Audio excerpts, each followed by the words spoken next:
Alright, 5 more waves.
Junction. Alright, there we go.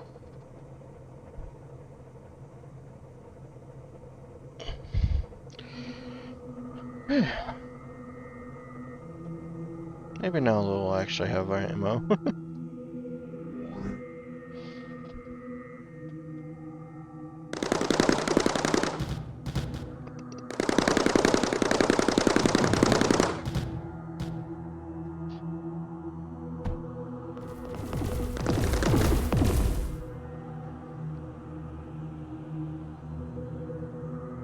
Oh, another thing that's super important when you're playing, by the way, is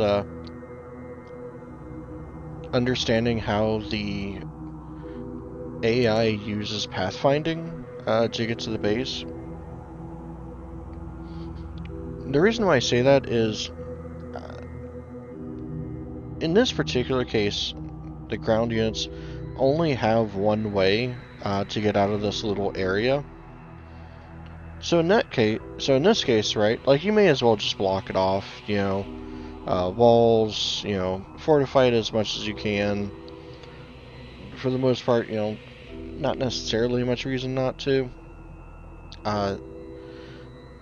However, strictly speaking, the units will automatically pathfind whatever way they think will be the quickest, not necessarily the easiest. So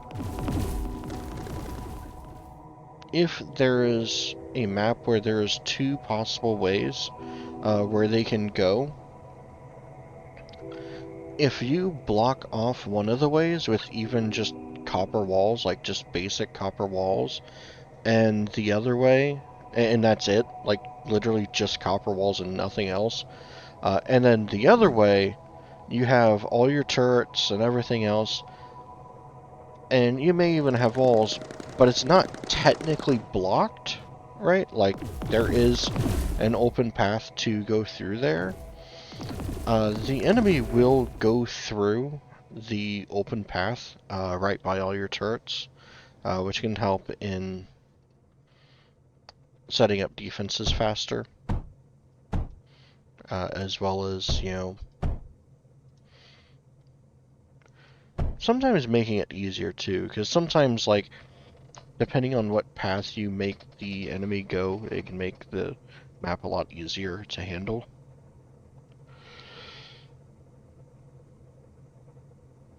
Alright, sector recaptured. And I'm not having to use these. They did end up sending some of the bigger air units, but nothing the flat cans couldn't handle, so that's always good.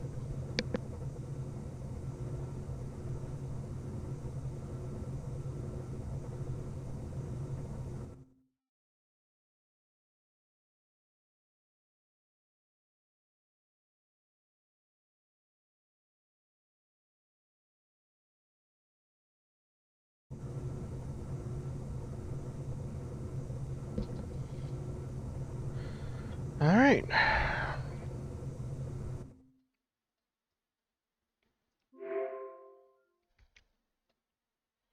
Yeah, I got the nucleus unlocked.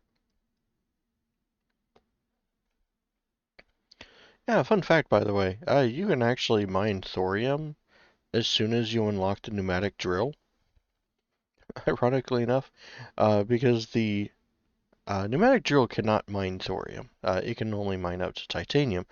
The laser drill is what you need in order to mine thorium. However, once you have unlocked the pneumatic drill, the laser drill is not actually locked behind any campaign levels. So once you get the pneumatic drill, you can get the laser drill. Thorium doesn't really do anything for you except for let you unlock the core nucleus and some walls. I think there's a processing thing. Yeah, like I think the logic processor technically takes the thorium as well. And like that's it. Like that's the only things it lets you unlock. But technically speaking, you can mine it and use laser drills and whatnot. Laser drills are a lot better when you actually have you can boost it with the water, though. All right, let's see what is on 143. Oh, actually, um,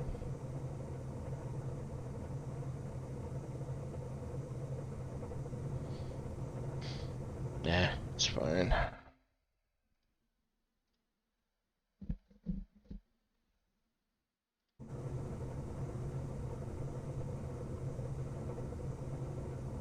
Yeah. All right, 143. Go.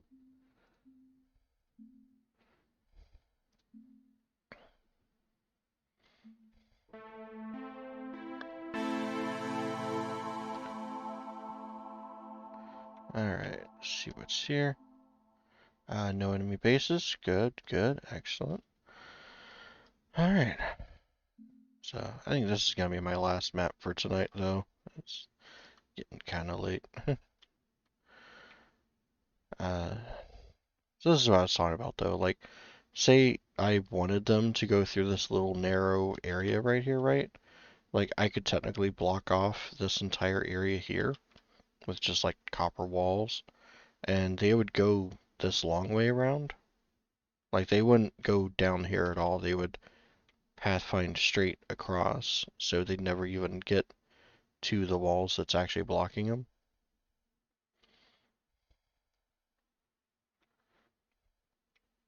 Okay, so they are coming from there. Okay.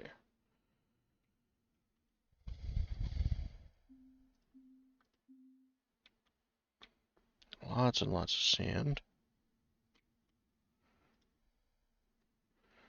Okay.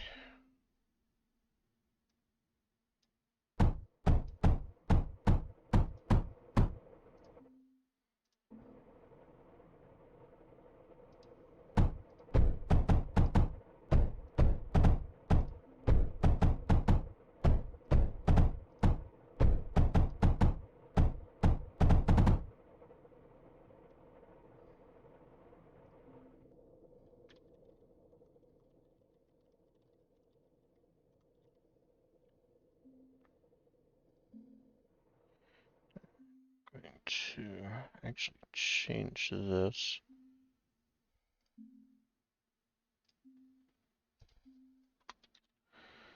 So I found the router in the middle. Actually works a little bit better.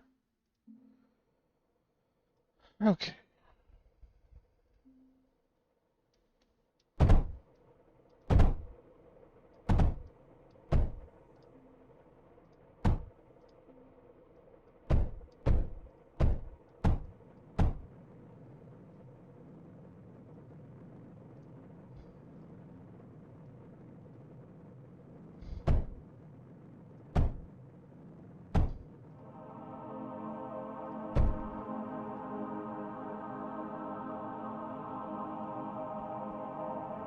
There we go.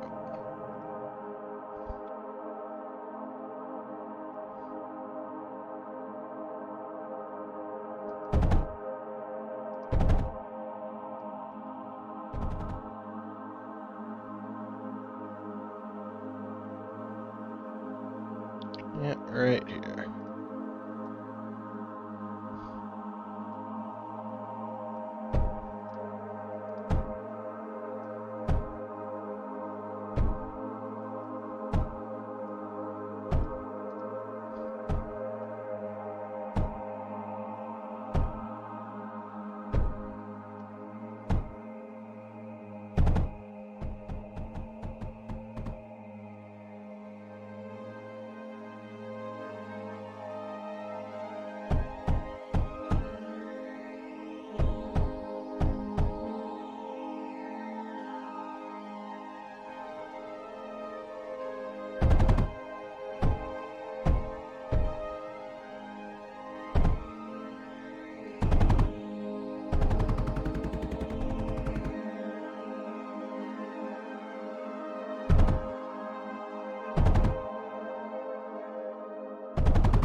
Alright, let's take care of basic defenses. Right.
Gotta go this way.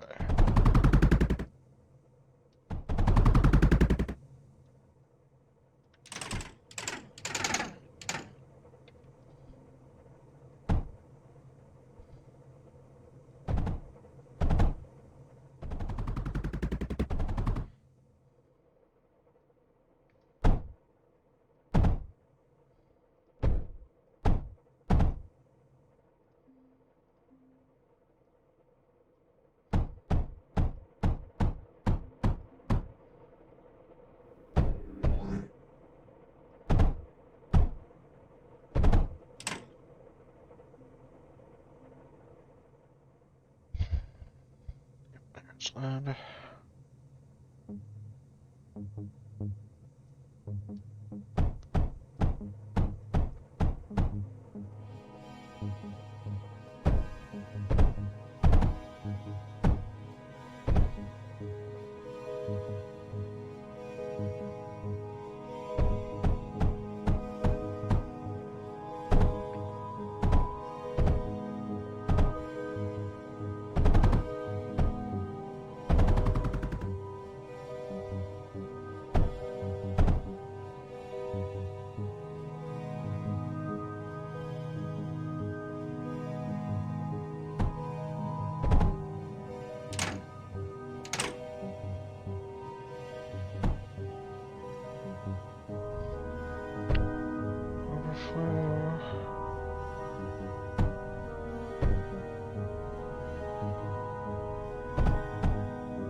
Go. Everything looks good there.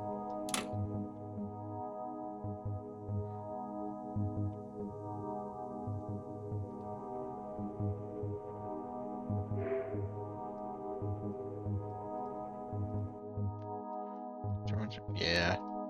I was wondering when that was going to finally happen. Technically, it's going to survive the first 15 waves, but it's only going to last so long. Yeah, the annoying thing about the enemy attacks is, like, take the 15 waves for example, right? It'll be waves 1 through 15 like you expect. However, if you don't take out the enemy base, the next time it attacks, say it sends another 15 waves, that second time is not going to be waves 1 through 15 again. It's going to be waves 16 to 30. And then if you survive that, and it attacks again, say, it sends 20 waves next time, it's going to be waves 31 to 50. And, the way waves work is, of course, the higher the wave number, the harder the wave, right? Which basically means that if an enemy base is near your territory is going to be lost. Like, there's no question about it. Like, eventually, the wave number is going to get so high that there's just no saving it, So I really hate that. It's like, just because it attacks shouldn't necessarily mean that eventually it is going to win no matter what, right? Like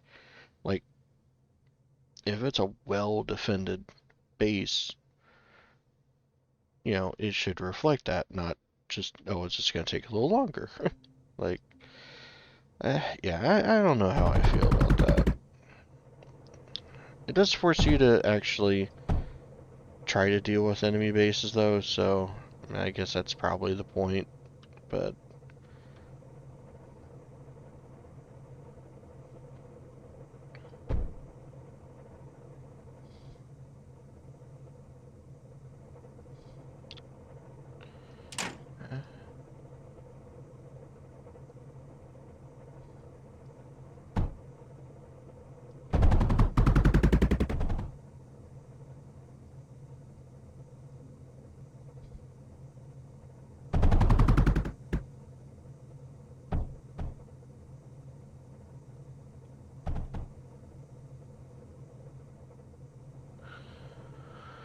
okay, what else?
Actually, let's make use of... I don't have the incinerator yet. Okay.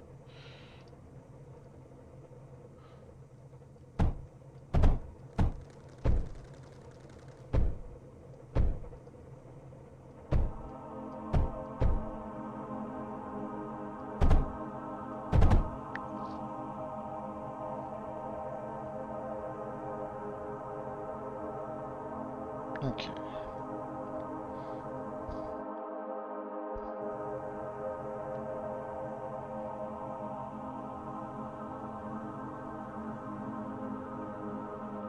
So first, graphite block.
Okay.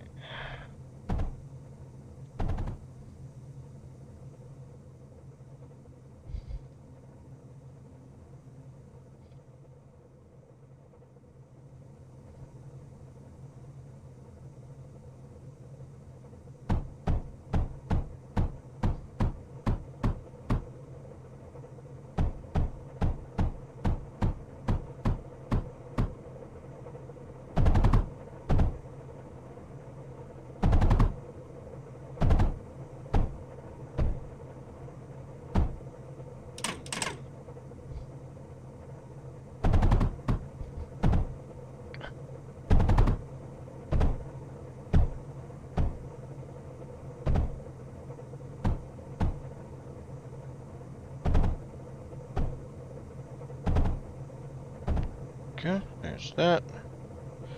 And there's that. Perfect. Alright.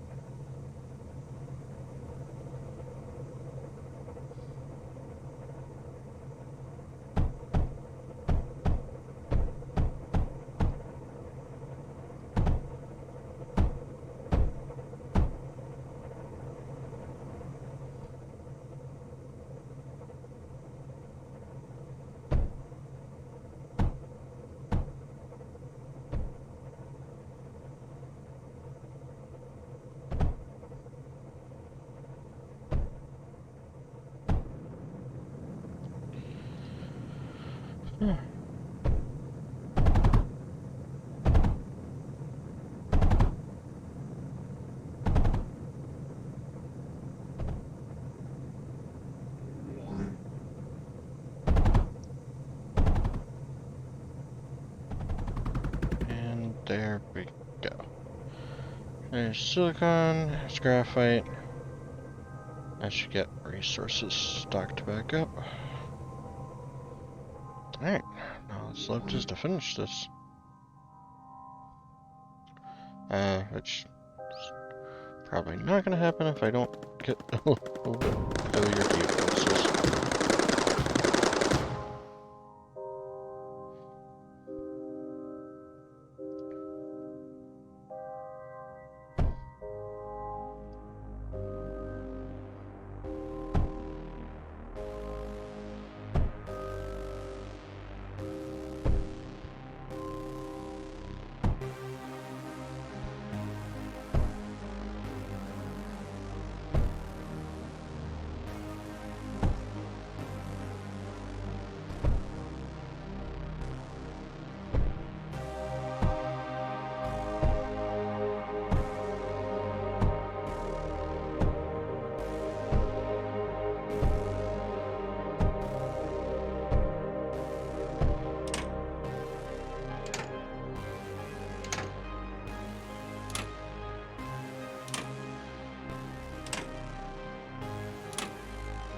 Alright.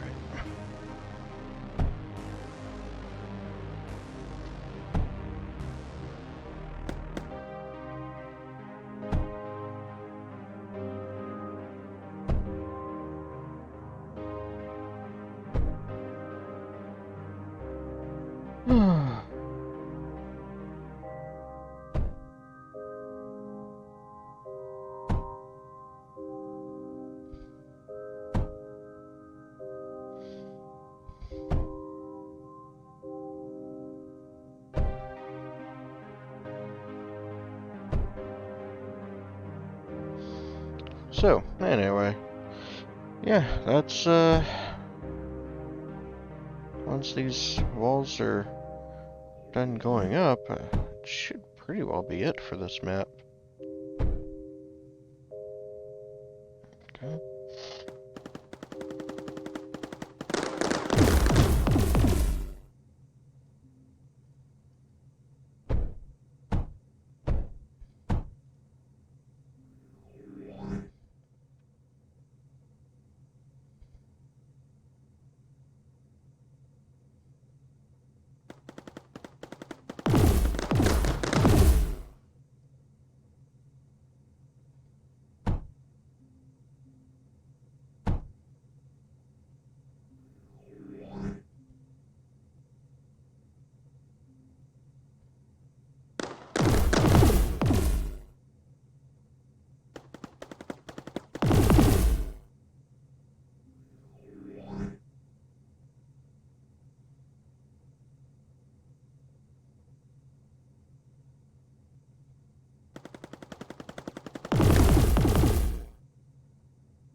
Oh yeah, plenty of power.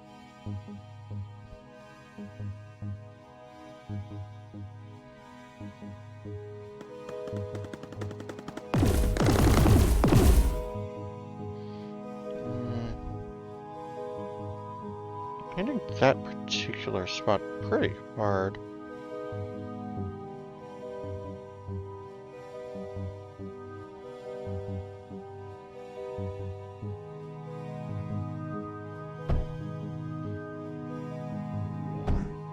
There are some wind projectors in there. Help speed up. Help speed up healing it back up after each round.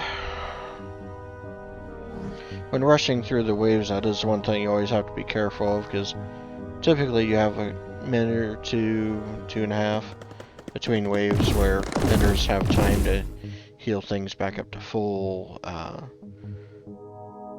If your power, especially if you use a lot of lancers and arcs and stuff, right? Like your power might dip down below. Still fine on, you know, battery, right? You know, say you have 200,000 battery space and it ends up dipping down 50,000. You know, it's gonna jump back up by the time that next wave happens.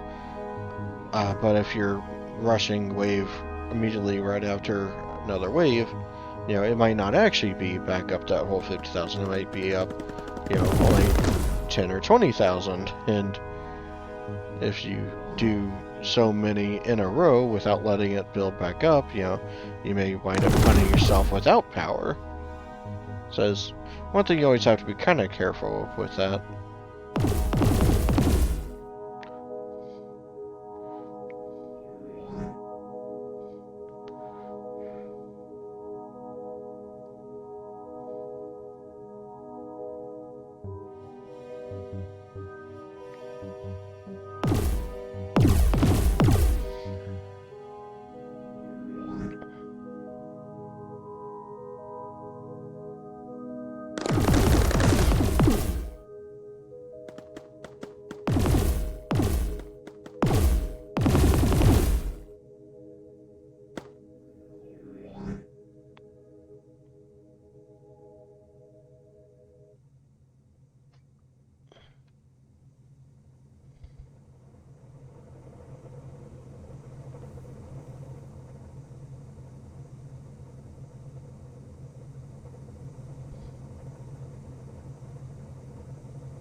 Last wave.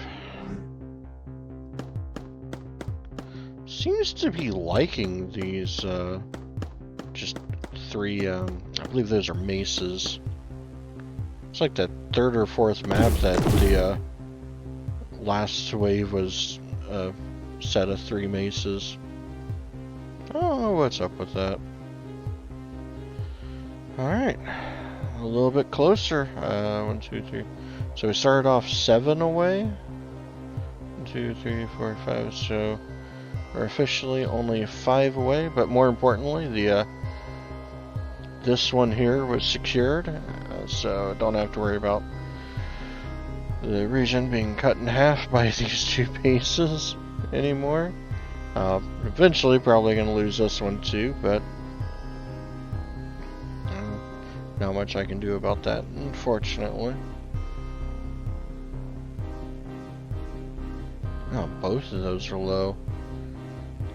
I'm almost willing to bet this is another